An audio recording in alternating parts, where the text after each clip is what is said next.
사도행전 23장입니다. 이제 바울은 공회 앞에서 해명했지만 그것은 오히려 변론으로 그쳤다고 하고요. 바울을 암살하라는 음모가 발각이 되어 가이사라로 호송되었습니다. 일절을 보면 똑바로 쳐다보면서가 나오는데 집중적으로 쳐다본다는 것이죠. 시력이 약했기 때문이었을 것이라는 의견도 있습니다. 혹 그는 자신이 알만한 사람이 사내들인에 있나 하고 똑바로 쳐다보았을 것이고, 그는 어디에서나 당당하고 담대했습니다. 형제 여러분이 나오는데 존칭을 사용하지 않고 동등한 입장에서 그들을 형제라고 부르고 있죠. 하나님 앞에서 온전히 선한 양심으로인데, 이 양심은 함께 아는 공동지식이라는 뜻이 있다고 하고요. 선악을 판단하는 마음의 도덕적 기능 또는 도덕률의 보편성을 가리킵니다. 특히 바울에게 있어서 양심이란 신앙생활의 기본적인 가치와 행위의 규범이죠. 이것은 디모데후서 1장, 디모데전서 1장, 로마서 2장 15절에 나옵니다. 외적으로는 하나님 앞에서 율법이 요구하는 생활에 대한 옳은 판단을 뜻하는 것이죠. 바울은 유대인들이 고발한 것에 대해서 양심적으로 아무런 죄가 없으며 율법의 기준으로 볼 때 흠이 없다는 것일 것입니다. 빌립보서 3장 6절에 나옵니다. 살아왔습니다는 원래 시민으로 생활한다는 뜻이며 살다, 처신하다, 생활을 이끌다 일반적인 의미로 사용되었죠. 확실히 바울은 공의 앞에서 있으면서도 하늘의 법정에 서 있는 것처럼 당당하게 하나님 앞에서 양심적으로 살아왔다고 말하고 있는 것입니다. 아나니아가 나옵니다. 네베다웨스의 아들이고 헤롯 안디바 2세에 의해서 대제사장으로 임명을 받았습니다. 그것이 AD 48년에서 59년이죠. 친로마 정책 때문에 미움을 받아 헤롯 땅에게 암살당했습니다. 역대 제사장들 중에서 가장 악명이 높았고 사내되는 회원으로서 주제넘고 오만불순하고 화를 잘 내고 중상모략을 일삼았으며 성격이 난폭하여 사람을 잘 때리고 11조와 재물을 탈취했다고 합니다.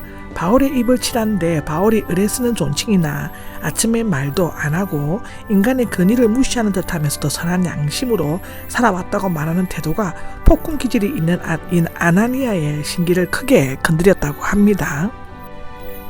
회칠한 베개가 나오는데 이때 바울은 심판받은 자가 아니라 심판석에 앉은 자처럼 아나니아의 말과 행동을 심하게 비난하였죠.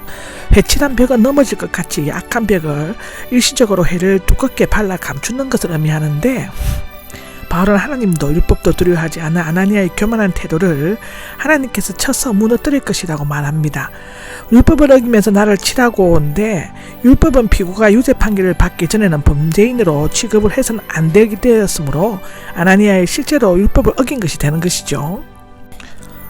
대사장인 줄 몰랐습니다. 이렇게 말합니다. 아마도 그 이유는 첫째로는 아나니아가 바울이 사내들인과의 관계를 끊고 난 후 취임했을 것으로 알고 있으므로 그렇고, 두 번째로는 이 임시회의는 아마도 천부장이 소집했으므로, 세 번째는 치라고 명령한 사람이 누구인지 몰랐으므로, 네 번째는 대제사장이라면 그런 명령을 내릴 리가 없을 것이므로, 다섯 번째는 바울이 시력이 나빴으므로, 여섯 번째는 바울은 말할 때 반대 방향을 바라보고 있었으므로 그렇고, 그러나 바울은 즉시 자신이 몰랐음을 인정하고 출애굽기 22장 28절을 인용함으로써 은근히 사과의 뜻을 전하였습니다. 그러나 그 대상은 아나니아라는 인간이 아니라 대제사장이라는 직책이었을 것인데요.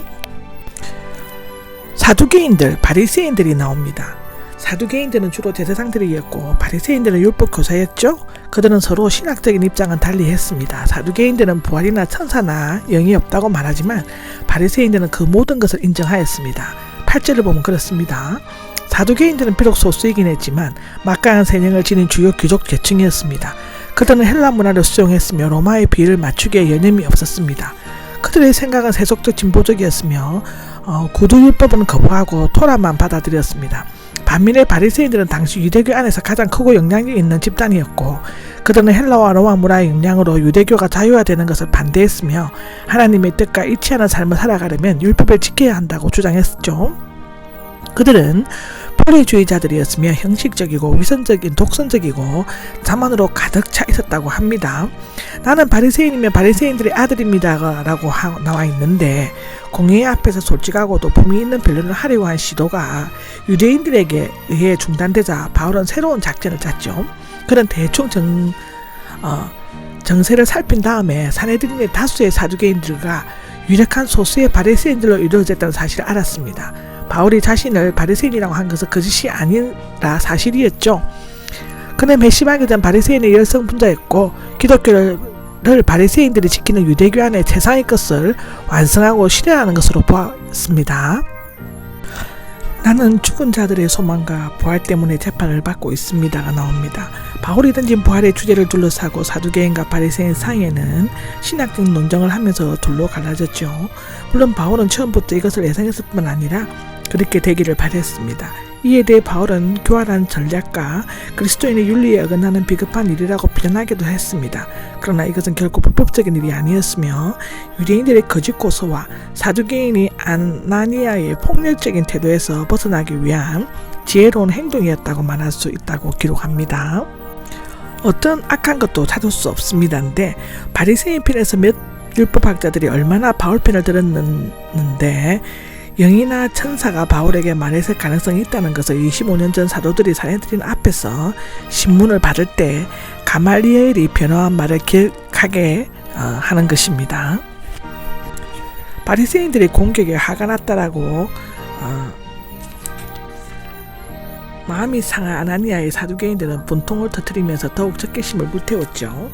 찢겨 죽을까 염려하여가 나오는데 천부장은 자신이 책임져야 하는 로마 시민의 목숨이 치열하게 다투는 두 집단 사이에서 위험한 상황에 처하게 되자 부하들에게 바울을 구해내도록 즉각 명령을 내렸습니다.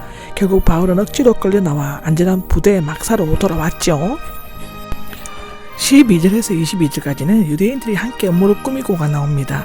공회에서 합법인 것처럼 꾸며 바울을 죽이려고 하는 계획이 숲으로 돌아가자 유대인들은 함께 모여 음모를 꾸몄습니다.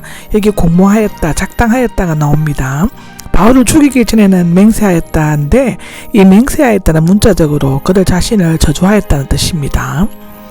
이것은 마가복음 14장, 누가복음 21장, 고린도전서 16장에 나오고요.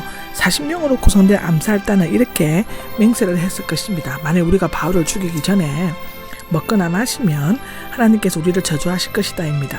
이것은 목숨을 건 종교적인 강심이었는데 바울에게는 중대한 생명의 위협이 되었습니다. 단식하는 일은 유대인 사회에서 오랜 전통처럼 이어져 내려왔죠. 아마도 그들은 당시 과격한 세롯 당원들로 항상 당금을 지니고 다니면서 요인들을 암살하는 악명 높은 자객기업들이었으며 아마도 아나니아의 사주를 받고 있을 것입니다. 그들은 대제사장과 장로들에게 가서 맛보지 않기로 하고 말함으로써 자신들의 결심을 확고한 것임을 다시금 재확인하였습니다.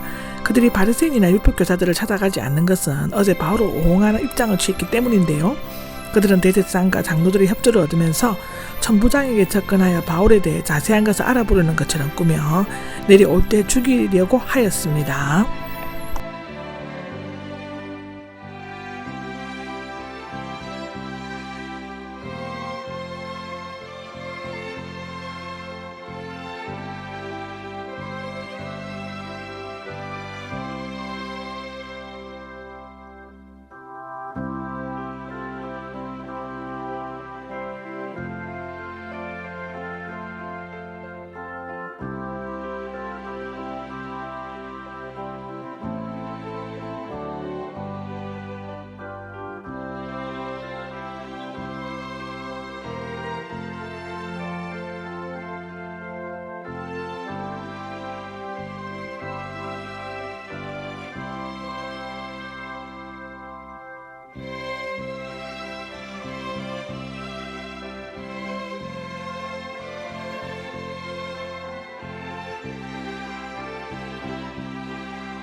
16절을 보면 바울의 누이의 아들이 나오는데요.